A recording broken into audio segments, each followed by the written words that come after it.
The CPM politburo has issued an important political statement on the future strategy of India Bloc of parties. To talk more on this, I have with me CPM politburo member and senior CPM leader, former Rajya Sabha MP Nilotpal Basu. First question, of course, relates to why CPM is not very enthusiastic about the different committees that have been set up by India Bloc. No, it's not a question of lack of enthusiasm.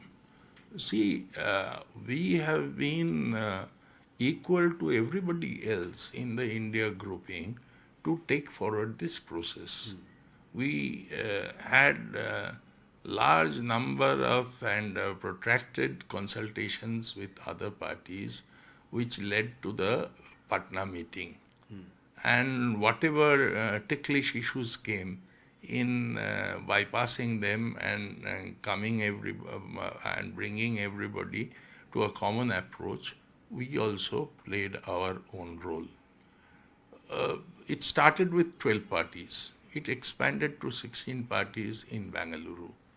And in Mumbai, ultimately, it has added on and reached where 28 parties are formally part of this, and they attended the meeting.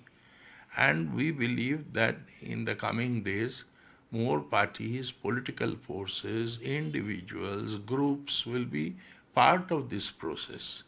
No, the entire history of the India platform so far shows that it is a loose nature and the flexibility available within that loose process, which has been this strength of this India groupings of different political parties. Therefore, to have any organizational structure come in the way of as an impediment to further expansion and further broad-basing of the process, that will be incorrect, and that will actually play as an impediment. Right. So my next question is related with this. That there was a coordination committee that was set up, election strategy committee set up. Why CPM did not participate in the 13th September meeting? We think that the more effective consultation is taking place through interactions of the top leadership of different political parties. Over and above that, you need not have any organizational structure to take forward that process. There are states like West Bengal and Kerala, most important states for you, and most important parties which are active in these two states. You've been contesting elections for decades against Trinamool Congress, against Congress. Now, how do you create a common platform where, as per your strategy, you want to stop division of anti-BJP vote, but you can pose the same question to Congress leaders, and I think they will come up with the same question. And from the very outset, we have been saying that the work of this group should concentrate on identifying the issues, on identifying the manner in which the campaign will be conducted, in the manner in which we reach out to the people. So in that, it is impossible, in a way, given the diverse circumstances and political context in each state, to have one-to-one opposition against the BJP in all the states.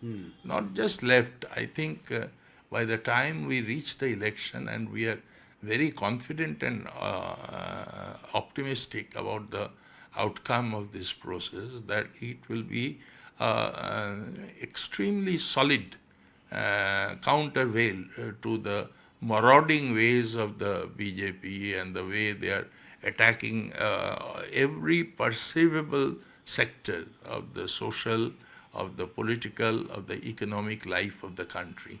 Fundamentals of Indian Constitution, democracy, secularism, federalism is being demolished day in and day out. So naturally people are forced also to come together, and therefore in this process where there is already evolution and inclusion of so many political forces, and strictly structured organizational setup will in fact act as an impediment to this process. So Sitaram Yechury's statement needs to be seen in this context, that It's no not- formal arrangement is possible. I mean, there are arrangements. I mean, this, our statement or our politburo decision does not negate in any way the possibility and the actual occurring of the consultation between parties. That is already there. And regardless of what happens, that will continue to be there. Now, to pose the coordination committee as the be-all and end-all of this process, I think is mistaken. And therefore, I mean, the BJP will try to paint it like that.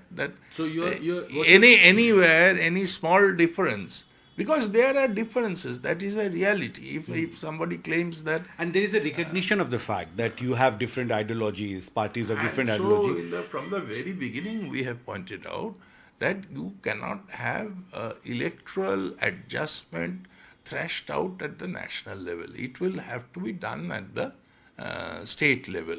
Only the recognition should be there that how far mutual contest can be avoided. And that is recognized in the formal resolutions even of the coordination committee. So therefore, that process will continue. So in Kerala, that would mean that two main coalitions, one led by CPM, one led by Congress, will contest against each other. We have announced that before the Bengaluru meeting. Sitaram has spoken to media, and on record we have said that in Bengal we think the fight will be between forces who will oppose both BJP and TMC. Similarly, in Kerala, there will be a fight between the LDF and UDF, because in Kerala, where is BJP? So, if this traditional political rivals, they bury the hatchet, that will be amounting to inventing the BJP in Kerala. So do you think that this UDF versus LDF fight will weaken BJP? Of course, because BJP is not there. You see, BJP is trying their level best to attack the left day in and day out, using the central agencies as they are in other states, the ED, the CBI, etc., cooked up charges, and which cannot be even proved in the court of law. So that effort is there, but on the ground, if you see, BJP is not there in Kerala. But nevertheless, we do not underestimate the threat of BJP, and which is not just against the left or the CPIM. It is actually trying to rupture the age-old harmony and peace and amity between communities in Kerala. In a way, Kerala is far more diverse, I mean, in terms of people pursuing their religious faith. And therefore, that cannot be allowed. Thank you very much for talking to NDTV. So in CPM headquarters, with my colleague Azam Siddiqui, Himanshu Shekhar for NDTV.